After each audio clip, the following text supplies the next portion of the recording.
Messieurs, écoutez bien. Avec un seul ajustement dans votre façon d'agir, les gens commenceront à vous traiter comme si vous étiez ceux qui commandent dans la salle. Et non, peu importe si vous parlez avec clarté, si vous êtes impeccablement habillé, ou même si vous dépassez les autres en résultat. En fait, vous êtes-vous déjà demandé pourquoi, malgré tout cela, on ne vous voit pas comme des leaders? La réponse ne se trouve pas dans la logique, mais dans la psychologie. Dans chaque groupe, il existe un jeu invisible de hiérarchie. C'est comme une danse silencieuse de pouvoir à laquelle nous participons tous, même si personne ne le dit à voix haute. Et voici le détail. Si vous ne connaissez pas ces règles, vous finissez par projeter un statut inférieur.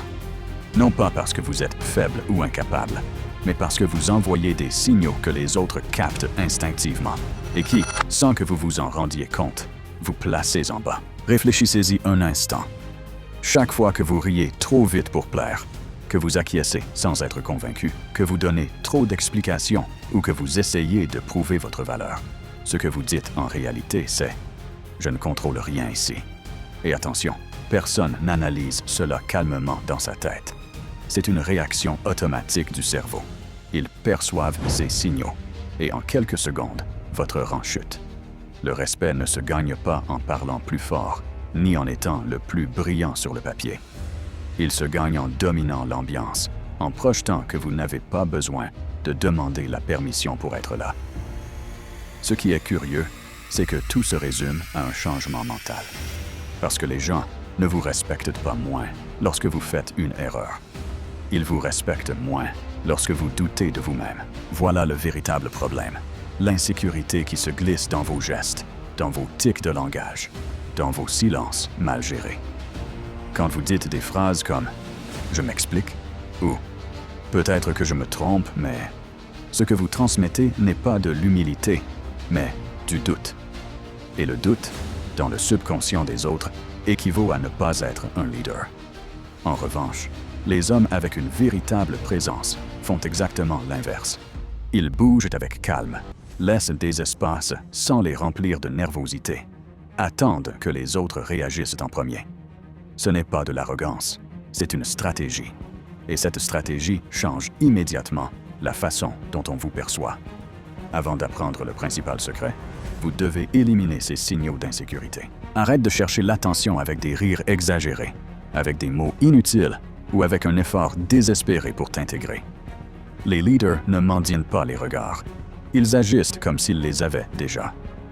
C'est ce que nous appelons la présence magnétique. Ce n'est pas plus compliqué que cela. Comporte-toi comme si le monde tournait autour de toi, même si personne ne te regarde encore. Observe comment se comporte quelqu'un avec un véritable leadership. Il ne court pas saluer tout le monde. Il n'essaie pas de prouver qu'il est le plus intelligent. Il s'arrête, observe, et quand il parle, il le fait lentement, avec des bases solides. S'il est interrompu, il ne se précipite pas. Il s'arrête une seconde, parce que c'est lui qui marque le rythme. Et les autres, presque sans s'en rendre compte, se penchent pour l'écouter. Bien sûr, on ne nous enseigne pas cela quand nous sommes enfants. Au contraire, on nous éduque à chercher l'approbation, à être toujours agréable, à ne pas déranger. Mais il y a un détail. Les leaders génèrent toujours un peu de tension.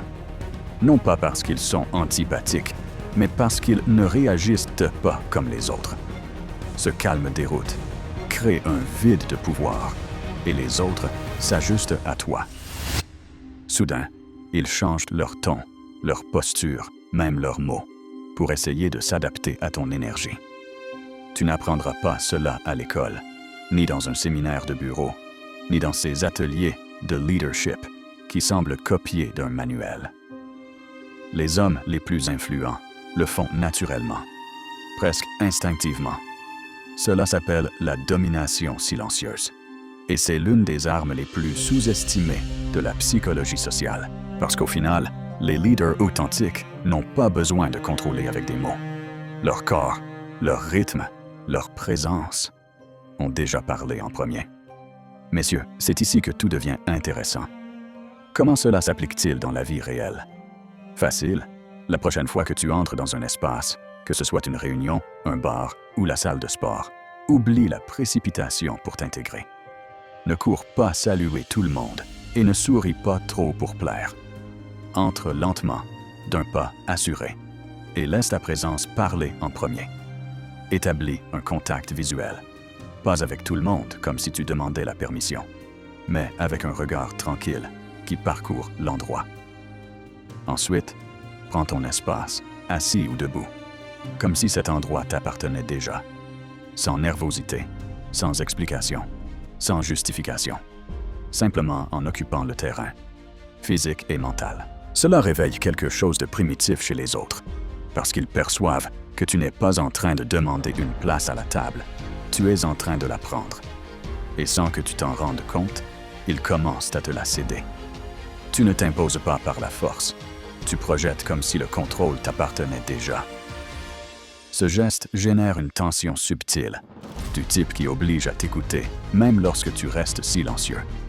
Et ceux qui voudraient entrer en compétition avec toi y réfléchissent à 2 fois avant d'ouvrir la bouche.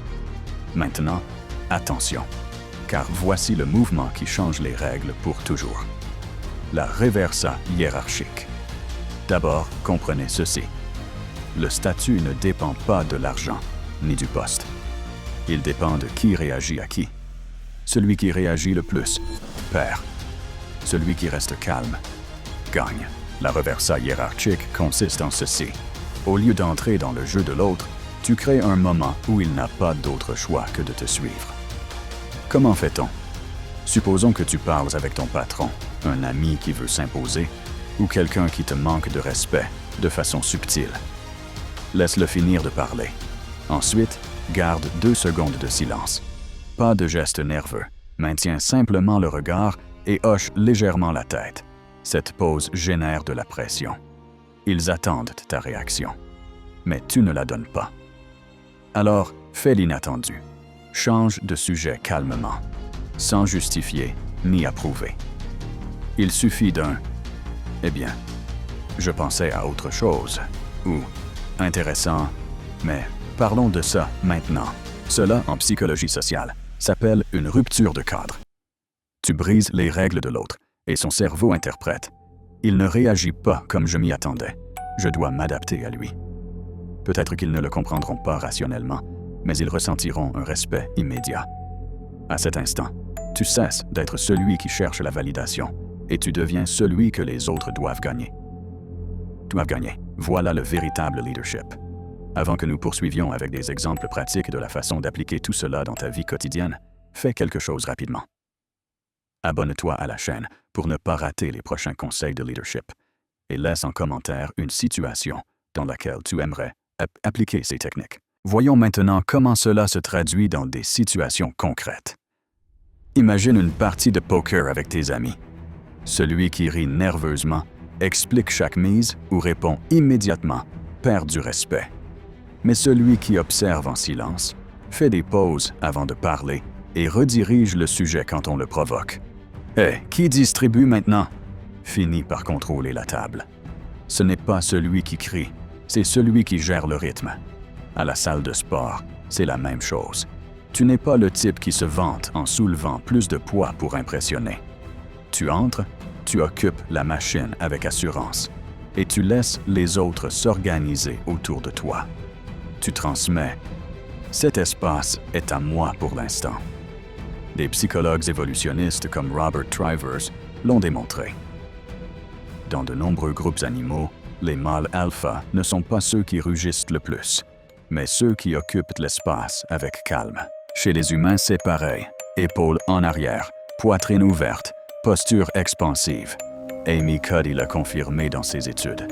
Les postures de pouvoir augmentent la testostérone de 20% et réduisent le stress de 25%. Qu'est-ce que cela signifie? Confiance naturelle, sans avoir besoin de se vanter. Au travail, imagine une réunion. Ne sois pas de ceux qui se précipitent pour parler et paraître intelligents. Écoute, laisse les autres exprimer leurs idées et à la fin, résume avec autorité, comme si le plan avait toujours été le tien. Google, dans son célèbre Project Aristotle, a découvert que les leaders qui utilisent des silences stratégiques obtiennent des équipes 15% plus efficaces. Mais maintenant, si quelqu'un t'interrompt, compte 3 secondes dans ta tête, soutiens le regard et réponds à ton rythme. Ce n'est pas de l'impolitesse, c'est revendiquer ton espace. Dans une négociation, c'est la même chose. Laisse l'autre parler en premier. Puis, longue pause et lance ta contre-offre sans te justifier. Chris Voss, ancien négociateur du FBI, le résume ainsi. Le silence tactique augmente tes accords, conclu de 25%. Exemple. Ton patron t'offre moins que ce que tu attendais. Reste silencieux, acquiesce et réponds « Je comprends, mais je pensais à ce chiffre ». N'explique rien de plus, que ce soit lui qui doive le faire. Et dans le social, dans un bar ou avec des amis, ne cherche pas à rivaliser pour l'attention.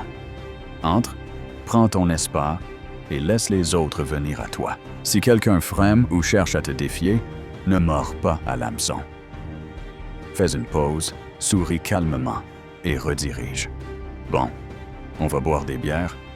Ce geste simple te place au-dessus, sans effort. La raison? Simple. Si tu projettes de la confiance dès le départ, tout ce que tu fais ensuite semblera plus précieux. Pensons à quelque chose de précieux. L'histoire nous laisse des indices sur la façon dont fonctionne la présence.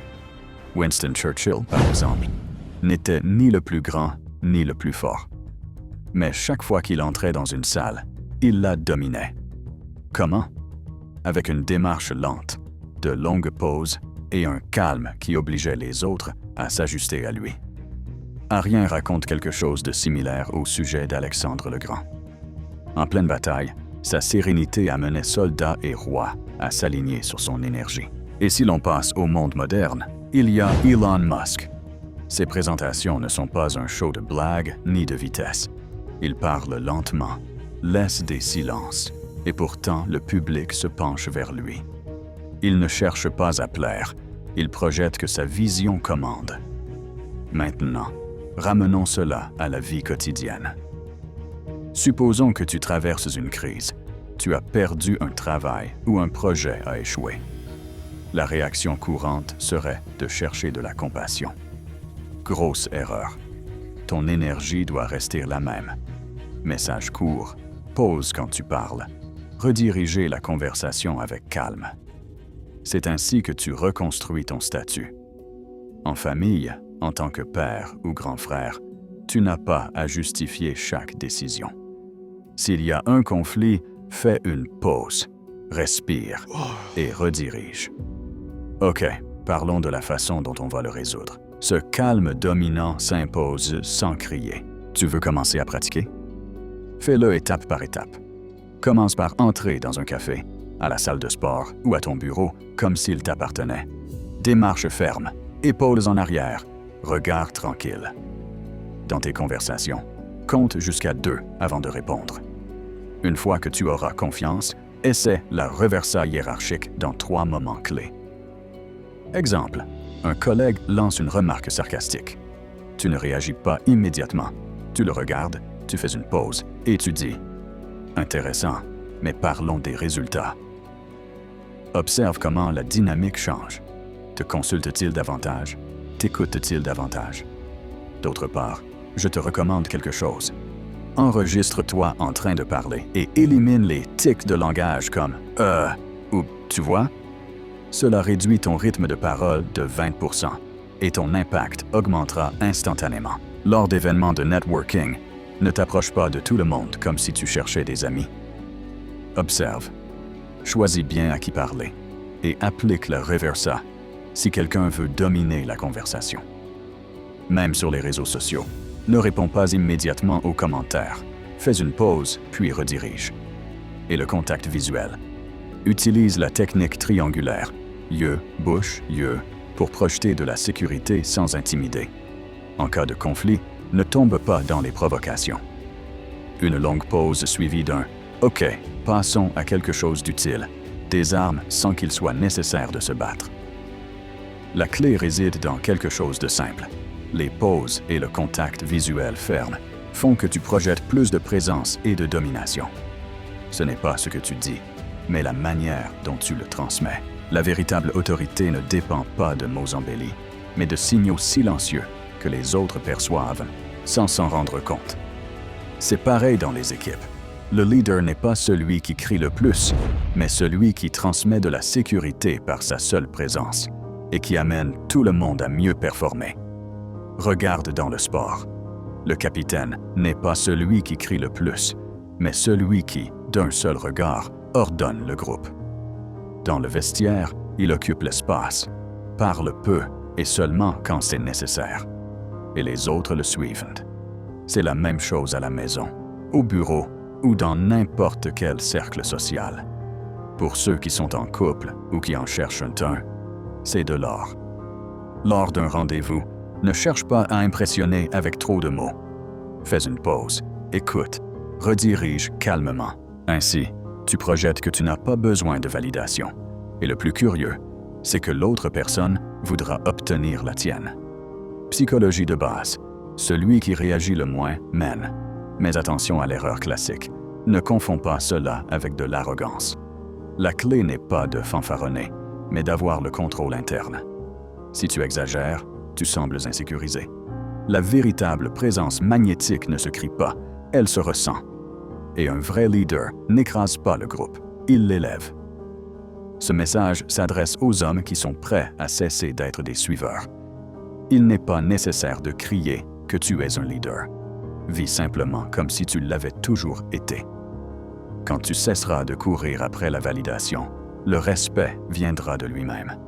Si ce contenu t'a apporté de la valeur, soutiens-moi avec ton abonnement à la chaîne et on se retrouve dans la prochaine vidéo.